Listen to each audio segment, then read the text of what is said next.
9 months after sanitation worker Ronald Silver died on the job, DPW workers are still sounding the alarm over their working conditions. Have you ever felt like your life has been in danger while on the clock? Yes, I have. Their pay. I need the city to pay me my money to feed my kids. And questioning whether city leaders are really on their side. You hold some type of political office, something like this, and you're not treating us right as people, we're going to find a way to remove you. I'm going in depth on their concerns and pressing city leaders for answers to the problems within the Department of Public Works.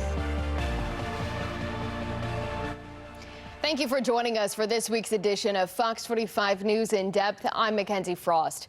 At Department of Public Works yards across the city, you'll find hundreds of men and women gearing up to clean up the city. Though sanitation workers often have grueling days, now they're speaking out about working conditions and what they say is low pay. During an oversight hearing in March at City Hall, the Baltimore City Council heard from Inspector General Isabel Mercedes Cumming about one of her recent reports alleging a toxic work culture inside DPW. She told council members about a decade of issues impacting worker safety and morale. The most important thing the OIG has done is to give these employees a voice to push back the curtain. The OIG interviewed over 130 workers. We listened and we verified. That is what our last report was about, the decades-long culture that has been allowed to flourish unchecked. We'll hear from the Inspector General a little later in our show. Several DPW workers were also at that hearing, sharing their experience and their frustrations. I've had guns put in my face. A regular check is embarrassing. It's embarrassing, man. We're asking for better, and we deserve better, because we're dealing with so much. I gotta struggle, man, just to make it ends meet. Everybody got families. Y'all sitting up here, everybody looking good in suits and all this stuff. You know, look at that. I mean, it's just crazy around here. Y'all not paying us right. I spoke with a number of DPW workers who tell me they're putting their lives at risk to help clean up the city of Baltimore, but they don't get the compensation they feel they deserve. I just send prayers out to all of the workers. And Reginald Noble has worked for the Department of Public Works for nearly 40 years, and it has not been easy. Well, ever since I've been with DPW, it's been a up and down battle, and just seeking for better help. While he says he likes what he does, it comes with a risk. Have you ever felt like your life has been in danger while on the clock? Yes. Yes, I have. You know, like I said, we were just trying to get in the alley, and the drug dealer came through stating, y'all need to hurry up and get the F out the way. Y'all not making the type of money that I'm making. And I had came out of the alley because I was trying to get things together, you know, so make it easy when the truck came in. And I'm like, what's going on? It was like, you know, the guy threatened to shoot us, you know, and we try to earn an honest living. Day in and day out, loading up Baltimore's trash and hauling it away, facing obstacles. Noble says he doesn't feel like he's paid enough for the critical service he provides. Do you believe that they're fighting to get you better pay from the city? No, they're not. The union, we don't have a union. You know, we really, really don't, because they totally aren't 100% for us. Yeah, they're totally for themselves. It's not in the budget for me to retire right now. I mean, I'm 60 right now. I mean, it's a struggle. I mean, even where that pay bills, you can't even take a good vacation these days and times. His frustration with the union felt by so many others, too. There's no accountability, there's no answers. Stancil McNair is a DPW worker fighting for himself and his colleagues. Do you believe the union is advocating during these negotiations to get you guys more pay, a higher base salary? Well, can I be honest with you? The only reason they're doing that because 2 men lost their life. It's pressure on them. Think about it, that 15% on a dollar hazard pay, we've been arguing about that for years, and they used to tell us that's the most they can get. So now that everybody else is saying that is too low and that don't make no sense, they don't want to feel embarrassed. In 2024, Timothy Cartwell and Ronald Silver both died on the job. Since that happened, a spotlight on the working conditions inside DPW and support for the workers have increased. But McNair says he's been trying to get City Hall's attention before anyone died. I was screaming what we was going through, all on Instagram. Nobody paid me no mind at all. 2 men died, now it's like everybody want to be a hero. I'm saying, like, and life sometimes is a sacrifice, but why had to be want us to be a sacrifice to get the proper attention? We got treated like what we deal with, trash. The stories and frustrations from Stancil McNair and Reginald Noble are not the exception inside DPW. How would you describe the pay? Not that good, consider the years that I've been here. Victor Butts has been at DPW for 35 years. And for Reginald Peaks, it's been 16. We have to do a lot of overtime to make ends meet. These 2 men say overtime is how they help provide for their families, and retiring seems like a far-off dream. I can't live off of my pension, what they give you, and then, like you said, times are so hard, you gotta work. I gotta work. For Clarence Thomas, who has been with DPW for a decade, he can't stop working and also relies on overtime pay to help provide a better life. It's getting to the point where I literally have to go beyond, even if my body is aching, even if I'm sore, even if I'm extremely tired, just do overtime to try to make it, to make sure she's got a meal, clothes on her back, a good education, and to make sure she's in the right direction and provide for her to give her a better life than what I went through. Stories about danger lurking around the corner seem common. Just about a month ago, I'm out there working. I'm dumping the trash can on the corner of Emerson and Poplar Grove, and these 2 guys got the order. Next thing you know, they pull a gun out, start shooting. One of us could have got shot. When I go to work, get up in the morning, come to work, I never had to worry about is I'm gonna make it back home. Now we got to worry about that. Should it have taken the death of 2 workers to get the city's attention? No, it shouldn't have. No, it shouldn't have. No. And Peak says he's fed up with his union. We get a raise, they get a raise. For what? They're not doing anything for us. You said that you have attorneys involved to try and get the union out. Do you want to replace the union with a new one? Yes, indeed. They need it. I know they need that job, but get a job somewhere else. While elected leaders often tout the important work of DPW, helping maintain the city, The City of Baltimore, we're tired. these men say actions speak louder than words. I want them to start taking care of us, man, because we deserve it. They always talk about we important. Show it then, because they don't know the stuff that we go through out there, man. I reached out to the union for a comment multiple times. I didn't hear back. Meantime, as DPW workers continue speaking out about how they feel underpaid and mistreated, Mayor Brandon Scott says he's working to address their concerns. At this year's State of the City address, the mayor promised to invest in DPW, including pay raises, as part of their next contract. And to our DPW workers, you have the most important jobs in Baltimore. We want to make sure that you go home at the end of the day just as safe as when and healthy as when you clocked in. So, we're investing in occupational health and safety improvements. And Mr. President and Councilman Glover, you'll appreciate this one. We will raise DPW wages in their next contract. Now, the mayor did not specify how much that raise would be. A few days later, after the State of the City, I asked him when that new contract would be worked out. I can't just, as the mayor, say one day, okay, they're getting a raise tomorrow, right? It only can happen in their negotiation when their contract ends. And we are just at the table with our friends from ASME, and we'll be discussing that as we go forward. And when we come to an agreement, I know we'll be announcing that with everybody. But this is too early to talk about that, because this is something that we have to negotiate with them in good faith, and we will do that. Now, the mayor says the city is currently at the negotiating table, but could not provide a more specific timeline. We're not the only ones with questions about DPW worker contracts and pay. The workers I spoke with have the same questions.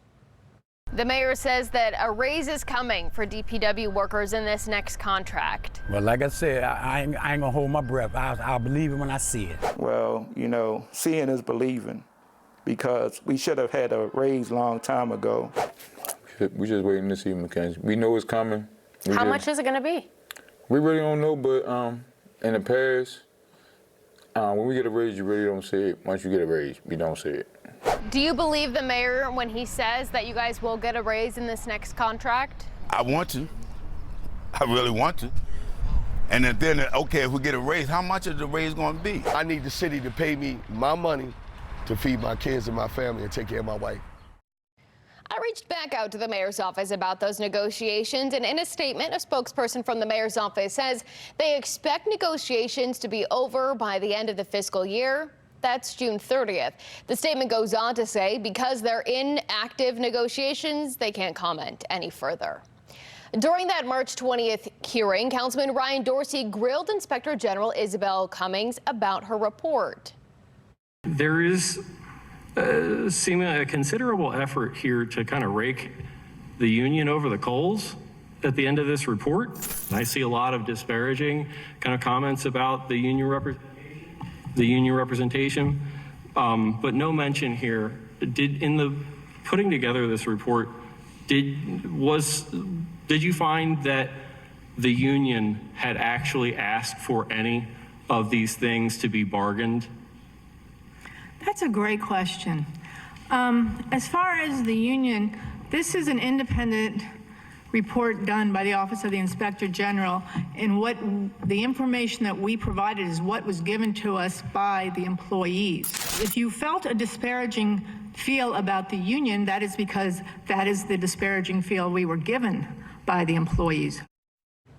But some DPW workers say Councilman Dorsey was sticking up for the union and was being told what to say.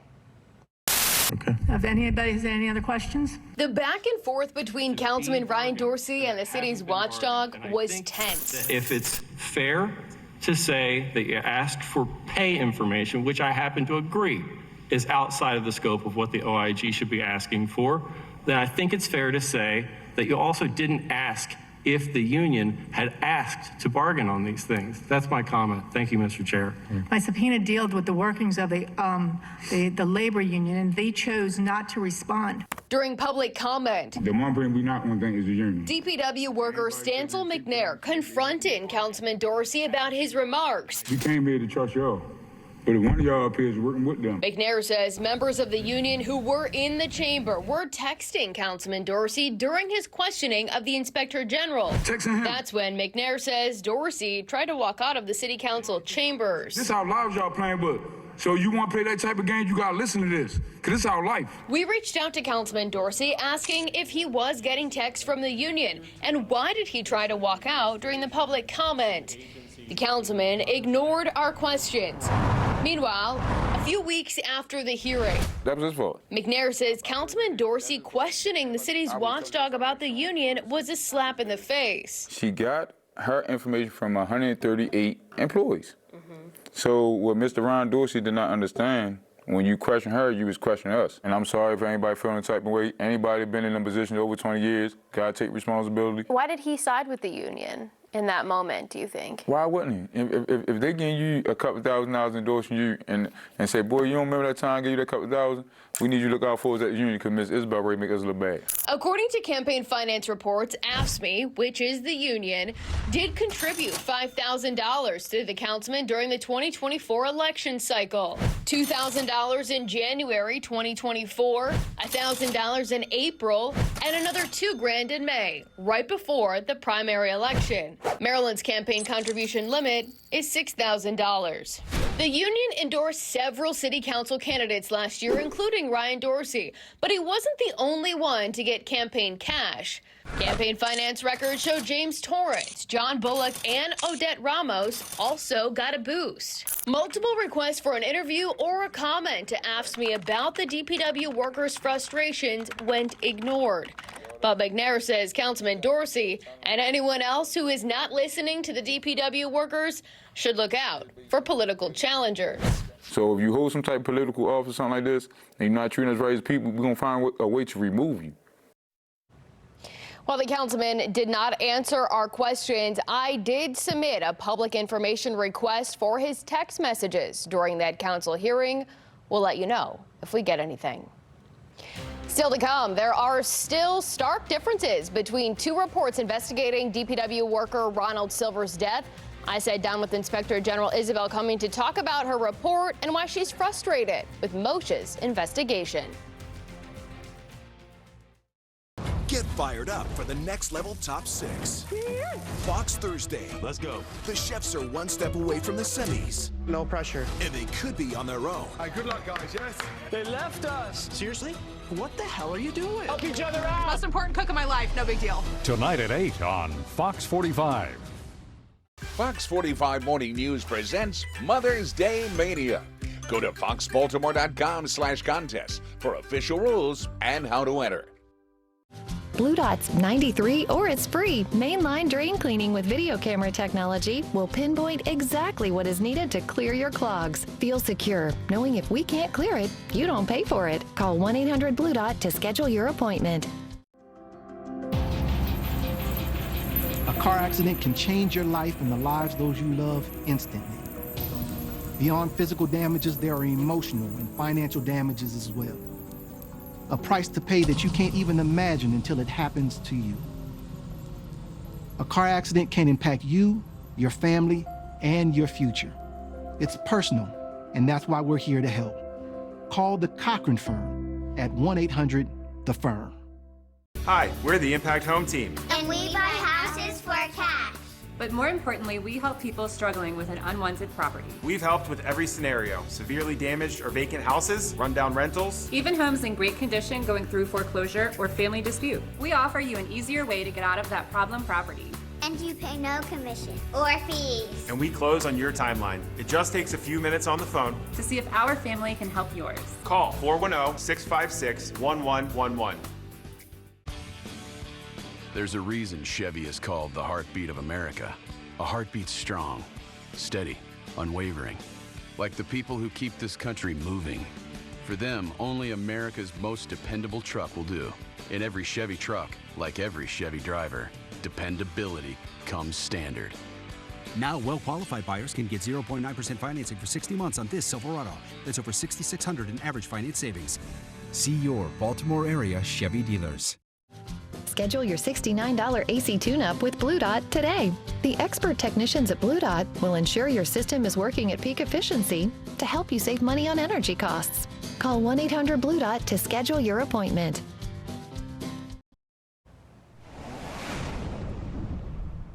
Ronald Silver is not the only DPW worker to die on the job. 4 years before Silver's death, Donald Savoy fell off the back of a garbage truck and hit his head.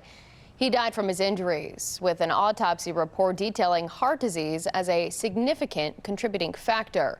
3 years before Savoy's death, his wife says he requested to be taken off the back of the truck and moved to a less physically demanding position due to a heart flutter. He was denied for some reason. They just told him, no, you don't care about your employees. He went to y'all and told y'all he was having health problems. During City Council's oversight hearing, council members grilled DPW Director Khalil Zaid about the Inspector General's report, revealing hazardous working conditions and a lack of adequate heat safety training.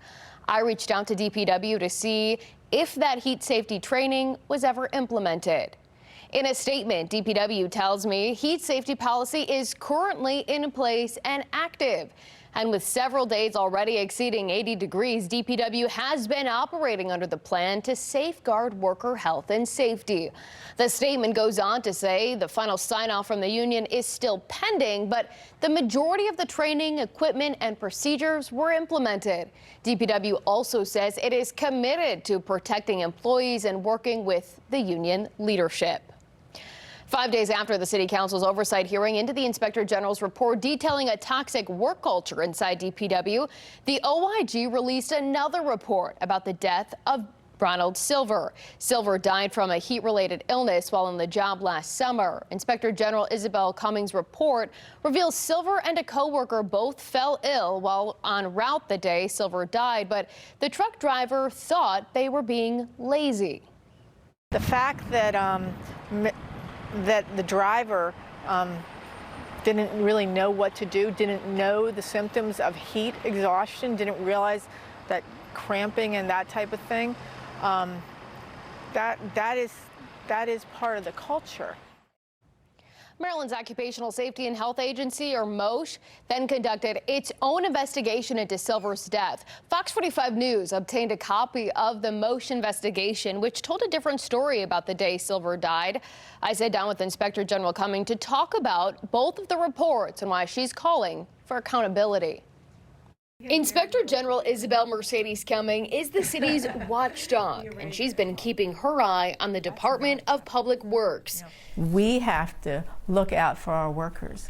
She did an investigation into the death of Ronald Silver, and so did the state, but the findings were different. There were a few things that really jumped out at me. She found 29 heat-related illnesses since 2021. Maryland's Occupational Safety and Health Agency said it was 14. The list of discrepancies goes on. Our two witnesses said he did not pass out. It was Mr. Christian that passed out. The medical examiner determined Silver experienced extreme heat exhaustion while on the job when he died in August of 2024. The heat index that day hit 108 degrees. Baltimore weather is such that people don't acclimate to it. You know, you survive it. The OIG has done numerous reports about DPW digging into subhuman working conditions, workplace culture, and the lack of heat safety training at DPW. I mean, and that had been happening for years, apparently. So nobody paid attention. And then, like I also keep saying, without proper training, without changing the system, the abused becomes the abuser. Some of her findings came out before Silver's death. Are you convinced that DPW has made the changes necessary to prevent and protect current workers? I think DPW is in the process of making it a lot better. However, you know, there's still room to go. She said some things have gotten better. It was just a more professional, much more professional than when we went there last July. But the work is not done. How much they're paid and how they can survive. And that is what really needs the focus. You know, I think they've done an incredibly good job with the facilities. However, we are getting to the part about the quality of life.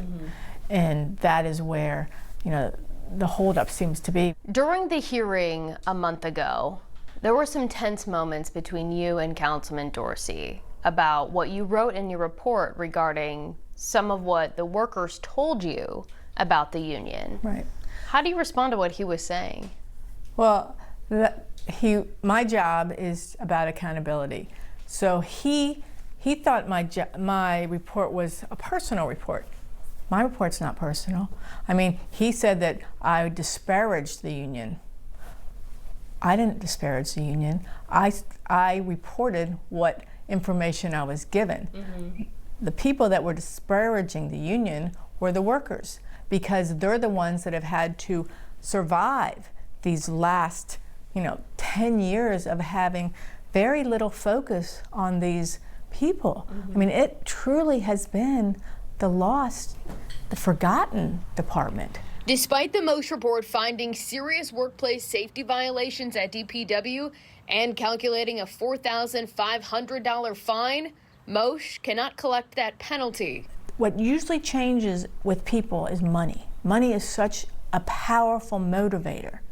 And the fact that a man is dead and there was zero fine because some legislators decided a long time ago that government can't fine government. We need to do better. If people want to work for government, and we want people to work for government, then you should darn well fine government if they are not doing their job. Everybody should be held accountable to the same standard. So don't carve government out of that. A bill did pass this year in Annapolis allowing penalties against government agencies for workplace failures, just like private employers. Governor Wes Moore has yet to sign it, though his office says he's still reviewing hundreds of pieces of legislation that made it to his desk. This week we asked what more you think Baltimore City should do to support DPW workers. We'll take a look at some of your responses right after the break. Here's tonight's primetime lineup on Fox 45. Brought to you locally by your McDonald's owner-operators. Is it time to refresh the look of your old, outdated bathroom? At West Shore Home, we're experts in transforming bathrooms from old and outdated to new and modern with our full bathroom remodel package. And with our limited time 1-week flash sale, you're going to be able to completely change the look of your bathroom in just 2 to 3 days while saving big. Call the number on your screen right now to get your bathroom remodeling project started with 48-month, no-interest financing. And on top of that, for anyone that calls in right now, I'm doing something special. I'm going to take an extra $2,500 off the cost of your bathroom remodeling project. To get started, just call the number on your screen. Choose from a variety of flooring options, including wood grains and stone composite tile patterns. Bathrooms are a high traffic part of your home, but everything we're putting in is durable and waterproof, so it's going to look great for years to come. Our toilets are comfort height with a soft close lid, so you don't have to worry about waking people up in the middle of the night. And it's the same idea with the vanity. The cabinet doors have a nice soft close, and the countertops are a solid surface that's easy to clean and are stain and scratch resistant. The last piece is the shower space. You're going to be able to choose from our line of West Shore Home exclusive walls. You can't find these styles anywhere else, and they pair nicely with everything else we're offering in the bathroom space. So, if your bathroom is looking run down and needs an upgrade, give us a call. With our 1-week flash sale, you can completely remodel your bathroom while saving big. Call the number on your screen to schedule your free, no-obligation design consultation with West Shore Home. We'll take your bathroom from old and outdated to new and modern in just 2 to 3 days. And with our 1-week flash sale, you can break up that project into lower monthly payments with 48 months, no interest financing. On top of that, for anyone that calls right now, I'm taking $2,500 off their bathroom remodel project. But you need to act now because this deal ends Saturday.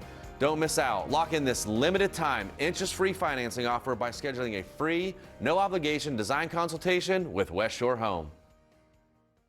Savings are blooming under the tents at Jones Junction. Over 3,000 new and used vehicles, one location, one destination. Save up to $23,000 and get 0% financing.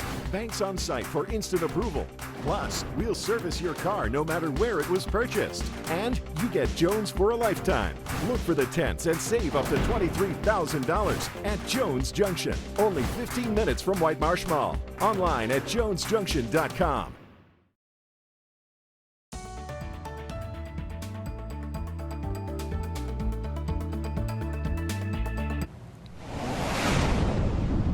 This week, we asked you what you think the city needs to do to support DPW workers. Let's take a look at some of your comments. Lynn says DPW workers deserve more. Lynn, that's exactly what they're saying as well. Joan, respect and listen when problems are presented. Replace all supervisors and promote deserving workers. John says treat them like humans instead of the trash they pick up. Thank you for your responses. That's it for this week's edition of Fox 45 News In Depth. I'm Mikenzie Frost.